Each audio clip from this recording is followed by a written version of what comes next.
Prosseguindo no estudo de História da Igreja, vamos agora ao item 7 do material didático, o eterno flagelo.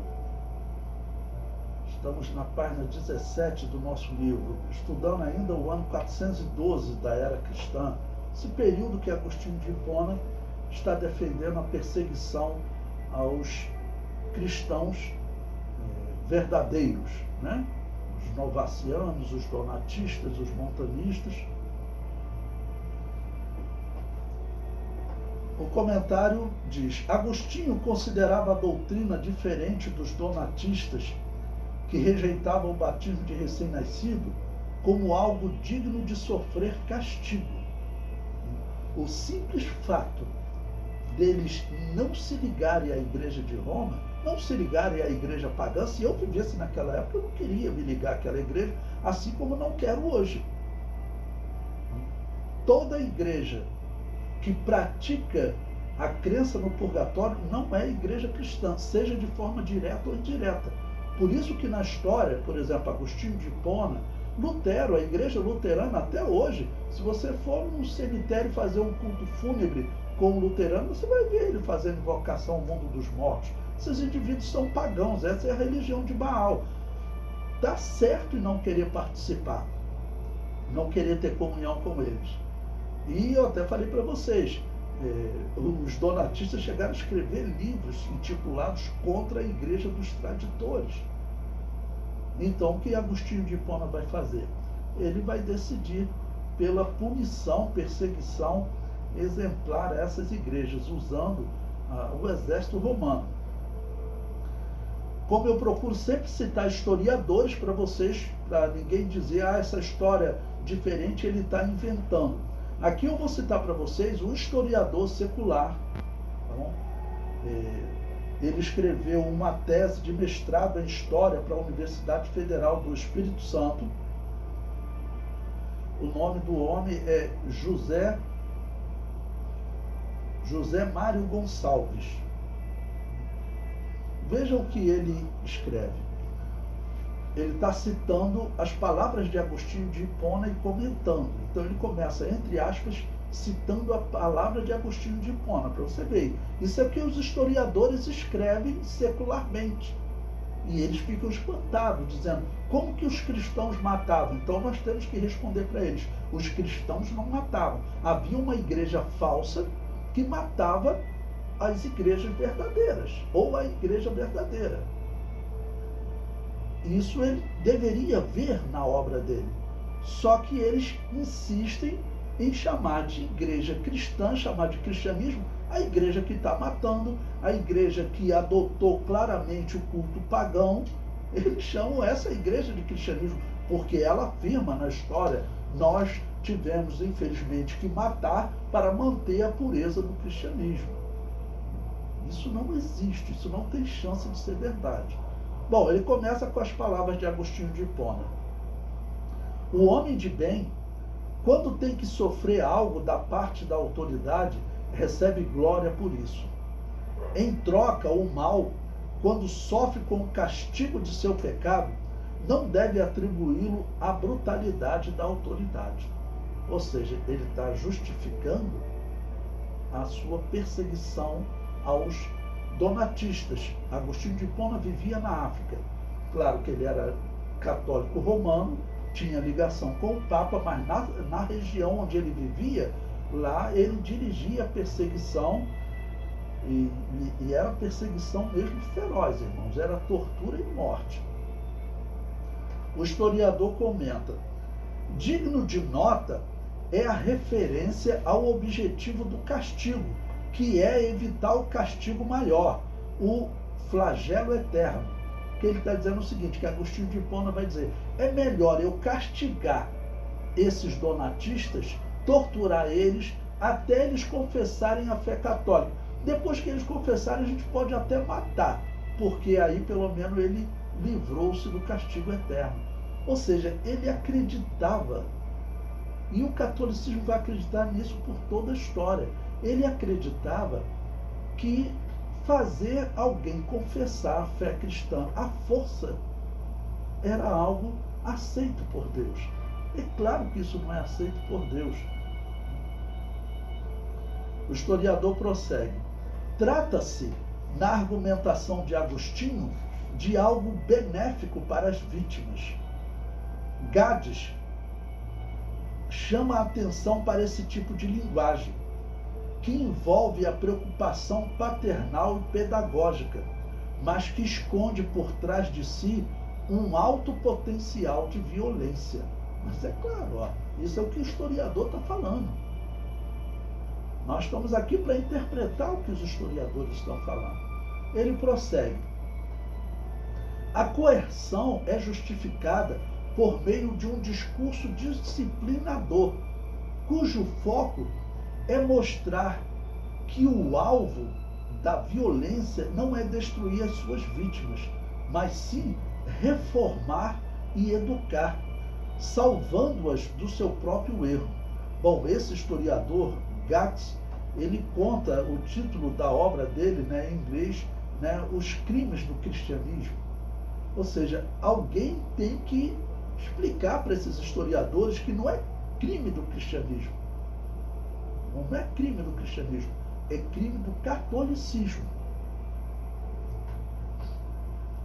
O historiador prossegue. Em contrapartida, esse tipo de discurso pretende que as vítimas aceitem passivamente a repreensão, como ovelhas dóceis ouvem a voz de seu pastor. Caso contrário, serão considerados orgulhosos, rebeldes e inimigos da unidade. Esse aqui é exatamente o discurso católico. O que esses dois historiadores, o Gonçalves citou um outro historiador também, o que eles estão citando é exatamente o discurso católico. Por isso que eu digo, é inacreditável que alguém diga que essa era a igreja cristã. Mas veja, os historiadores nas suas obras, eles chamam de cristianismo, os crimes do cristianismo. O próprio historiador brasileiro, o título é Religião e Violência na África Romana, Agostinho e os Donatistas. Essa tese está lá na referência bibliográfica, mas se vocês quiserem, eu baixei, eu posso disponibilizar para vocês. Eu tirei alguns trechos do que ele conta ali. Se você ler toda a obra, você fica espantado, porque ele detalha violências assim, que não tem comparação nem com o que o Império Romano fazia com o cristianismo. A violência católica é muito pior. O comentário prossegue.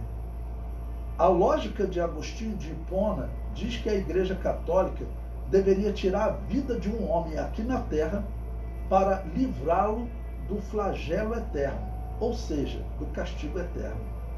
A teoria de Agostinho de Hipona influenciou na atitude do catolicismo nos séculos seguintes. Foi o que o historiador falou e aqui eu estou comentando e confirmando. Vocês já ouviram falar das cruzadas? Isso já é lá no ano 1100, a partir do ano 1100, As cruzadas é o nome que os historiadores deram, mas os católicos chamavam de Guerra Santa. Por quê? Porque Agostinho de Hipona, ele defendeu, foi ele que desenvolveu a teoria da guerra justa ou teoria da guerra santa. Milhares de pessoas foram mortos. Católicos atacavam muçulmanos, atacavam judeus, atacavam até outros católicos. Os católicos romanos vão atacar os católicos ortodoxos. É uma coisa, irmãos, assim que... e sem contar também que eles atacam gnósticos e anabatistas, valdenses. Cada época os católicos dão um nome diferente para as igrejas anabatistas. Uma hora é montanista, outra hora novacianos, outra hora donatistas, depois serão valdenses e outros nomes. Mas, na verdade, está tratando da verdadeira igreja de Jesus, fugindo da Babilônia apocalíptica. Eu sempre comparo com vocês esse momento da história com Apocalipse capítulo 12. Quando o dragão viu que não conseguiu matar o menino que foi gerado, Jesus, e o menino foi levado para o Pai, foi para o céu, o Apocalipse prossegue dizendo que ele, no caso aí passa para a figura da serpente, ele lançou um rio atrás da mulher. que eu sempre digo para vocês, é um rio de doutrinas falsas, porque a água é símbolo da palavra de Deus, mas vindo da serpente é a perversão da palavra de Deus. E por que troca a figura do dragão para a serpente? Porque a serpente foi a figura que lá no Éden perverteu a palavra de Deus para Eva, tá bom? O momento que nós estamos vivendo é exatamente esse. Existe um rio de doutrinas falsas, organizado, né, em torno de doutrinas como a Guerra Santa, como o purgatório e outras, o batismo de recém-nascido e muitas outras, tá bom? Bom, para vocês entenderem as torturas e como era feito com os cristãos, eu vou citar um exemplo de um filme, uma tortura leve, tá bom? Uma tortura leve. Eu comento. Uma imagem que retrata bem o significado desse ensino é o filme Coração Valente, de 1995, Mel Gibson, né? Filme bem conhecido, onde uma autoridade católica, sempre aliada a um rei, autenticando a autoridade deste, sugeria que o personagem principal, representado por Mel Gibson, teria oportunidade de uma morte rápida se ele reconhecesse os seus erros. Se não fizesse, seria torturado sem misericórdia, como acontece no filme. Lá você vê um dos tipos de tortura, que era ali usado por animais, puxando a pessoa, esticando braço e perna, que diz a história que eles também tinham máquinas para fazer esse processo, que às vezes rompia, tá bom? Separava o corpo, né, dos braços e das pernas, né? Ou seja, os membros perdiam a sua função. Diz que a pessoa era jogada numa lixeira para morrer, porque ela não conseguia mais mover as mãos nem as pernas. Então eram torturas desumanas. E essa, depois eu vou listar para vocês as torturas católicas.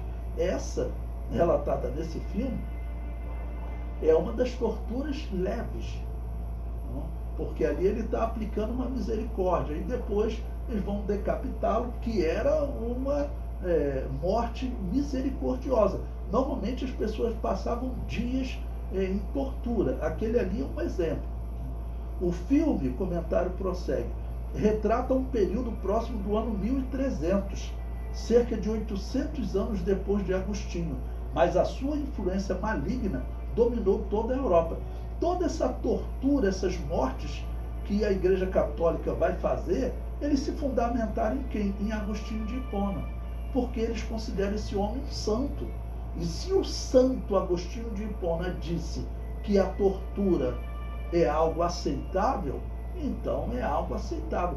Nós vamos encontrar homens aí católicos, grandes filósofos, pensadores que escreveram obras importantes, que eles foram questionados se os hereges, né, as igrejas diferentes, deveriam ser torturadas, se deveriam usar a tortura contra eles.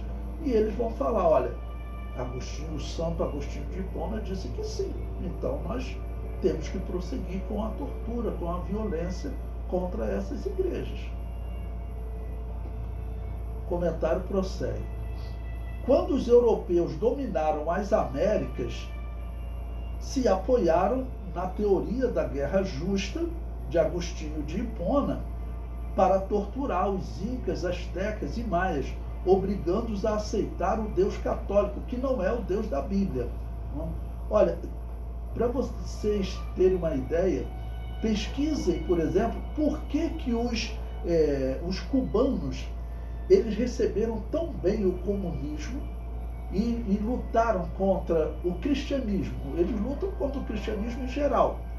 Porque a história católica, quando os espanhóis dominaram aquelas ilhas, eram torturas ferozes. Tem história assim dos os principais, vamos chamar de reis ou líderes, né, das tribos que viviam ali na região de Cuba, ele ser morto pelos católicos, e tem até um que eu não me lembro o nome agora, mas depois nós vamos estudar sobre ele, um líder cubano, que ele isso lá nos anos 1500, tá bom? ele sendo torturado e o padre falando para ele: se você negar a sua religião, de aceitar a fé católica, você vai para o céu. Sabe o que ele respondeu? Ele falou assim: olha, agora que eu não aceito mesmo, que se eu for para o céu, lá eu vou encontrar contigo de novo, então é que eu não quero ir para o céu mesmo, eu prefiro morrer aqui sendo torturado. E ele morreu sendo torturado. Ele falou abertamente: eu não quero ir para esse teu céu, não, eu não quero esse teu Deus. Então, o testemunho católico é um testemunho contrário à verdade de Deus.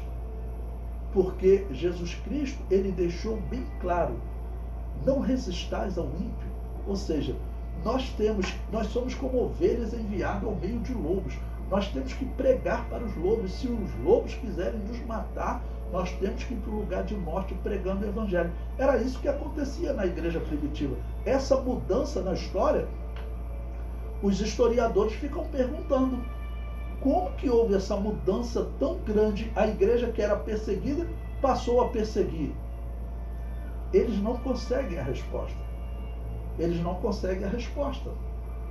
Mas nós podemos responder para eles: olha, essa história tem que mudar. Essa história tem que mudar. Não eram os cristãos que estavam matando.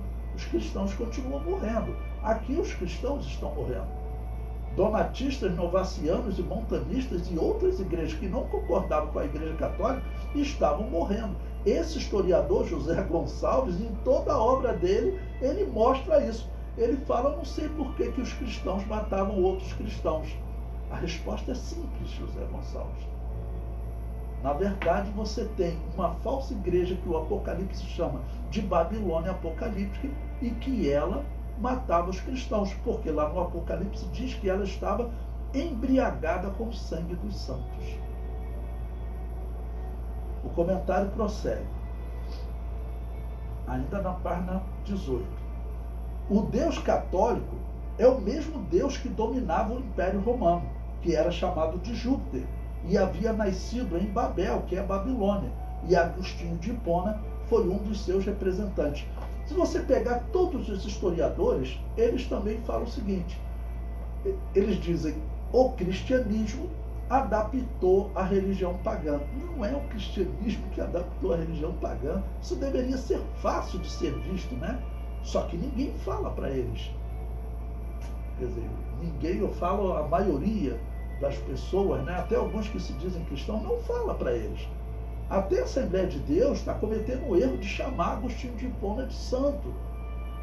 Nós estamos diante de um pagão, irmãos. Se o apóstolo Paulo vivesse aqui e visse Agostinho de Hipona defendendo a crença do purgatório e a purificação dos mortos, invocação a esse mundo dos mortos, o apóstolo Paulo definiria esse homem exatamente como ele definiu em 1 Coríntios 10. Assentado à mesa do demônio, bebendo o cálice do demônio. Que é assim que o apóstolo Paulo chamava o paganismo. E isso aqui é paganismo. O comentário prossegue. Agostinho de Hipona, um homem que praticava o culto aos mortos, merece o título de perfeito pagão. A Igreja Católica e Protestante, eu até entendo, mas é inacreditável que os reformados o chamem de santo. E aqui eu vou explicar por quê. Porque os protestantes, para você entender, são as igrejas luterana e anglicana. Por quê? Porque eles continuaram acreditando em purgatório, acreditam até hoje e praticam o culto aos mortos. Os reformados são os seguidores de Calvino, que Calvino falou o seguinte: esse negócio de purgatório, invocação ao mundo dos mortos, isso é paganismo. Agora, qual o problema? O problema é que Calvino disse que essa igreja, mesmo ela praticando paganismo, ela era a igreja de Deus. Inclusive, a referência doutrinária de Calvino é Agostinho de Hipona. A doutrina da salvação que todas as igrejas reformadas pregam até hoje é a doutrina organizada por esse homem que, segundo o apóstolo Paulo, estava sentado à mesa do demônio, bebendo o cálice do demônio. Se as pessoas às vezes não gostam do jeito que eu falo, então critique o apóstolo Paulo, que aí você deixa de ser cristão. Porque sobre essa prática é isso que o apóstolo Paulo fala. O comentário prossegue. A incoerência é muito grande. Os reformados afirmam que invocar o mundo dos mortos é paganismo. Agostinho de Hipona praticava esse paganismo, mas mesmo assim, os reformados têm este pagão como referência doutrinária. Se você for ouvir um presbiteriano, um metodista, um batista reformado pregando, é muito comum eles citarem Agostinho de Hipona. Como pode você dizer que crença no mundo dos mortos, purgatório é paganismo, mas ao mesmo tempo você chama esse homem de santo? Quer uma incoerência maior do que essa? Acho que não existe na história. Agostinho, defendendo a perseguição aos anabatistas donatistas, também escreveu: porque quando sai um pouco de sangue do corpo mortal, todo aquele que presencia isto sente horror. Em troca, se as almas desgarradas e separadas da paz de Cristo pelo sacrilégio da heresia ou do cisma estão morrendo, como isso não se vê com os olhos, não lamentamos. Então, ele está dizendo o seguinte: a alma da pessoa não está sofrendo só o corpo. A alma dele vai ser salva. Isso é uma heresia sem tamanho, irmãos. Isso é uma vergonha na história. E cristão de verdade rejeita totalmente essa doutrina.